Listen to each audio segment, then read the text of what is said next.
ভারতবর্ষের প্রয়াত প্রধানমন্ত্রী রাজীব গান্ধীজির জন্মতিথিতে আজকে আমাদের রাজ্যের দক্ষিণ জেলার বিলুনিয়া, রাজনগর, জুলাইবাড়ি, শান্তিবাজার এইসব বিভিন্ন অঞ্চল থেকে আমাদের সাথীরা, কর্মীরা যখন আসছিলেন, তাদেরকে সিপাহীজলার সামনে বিশাল করে তাদেরকে আটকে দেওয়া হয়। আটকে সেখানে প্রস্তুতি নিয়ে এই ভারতীয় জনতা পার্টির নামে দুর্বৃত্তরা সেখানে তাদেরকে আটকে মারধর করে সেইখানে আমাদের সাথীরা, কর্মীরা আজকে দৃষ্টান্ত স্থাপন করেছে। তারা প্রায় 1.5 ঘন্টা এই দুর্বৃত্তদের সঙ্গে লড়াই করেছে। আমাদের বিলুনিয়া ব্লক কংগ্রেসের সভাপতি অরুণ দেব সহ 12 জন আহত হয়েছেন এবং চিকিৎসাধীন।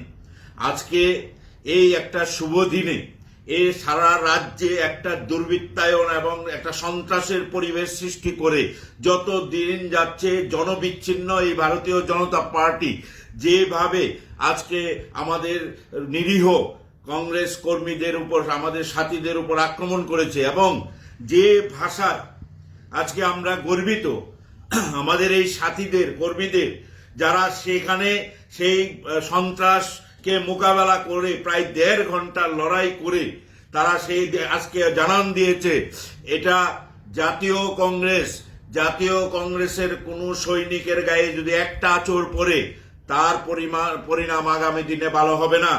বিপ্লব বাবু যদি মনে করেন সন্ত্রাসী দিয়ে, দুর্বৃত্ত দিয়ে আর দুষ্কৃতিকারীদের দিয়ে রাজ্যটা শাসন করবেন, তাহলে ভুল করবেন। আমরা এই ব্যাপারে কঠোর পদক্ষেপ নেব।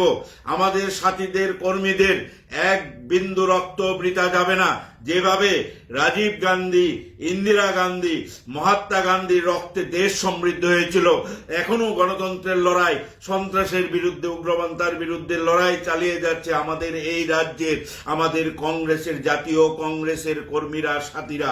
আমরা তাদেরকে স্যালুট জানাই, আমরা তাদেরকে অভিনন্দন জানাই। আজকে যেভাবে বিজেপি দুর্বৃত্তদের ওরা মোকাবেলা করেছে 1.5 ঘন্টা এবং মোকাবেলা করে আজকে তারা নিজেরা রক্ত ঝরিয়েও কংগ্রেসের ঝান্ডাটাকে ওরা তুলে ধরে রেখেছে।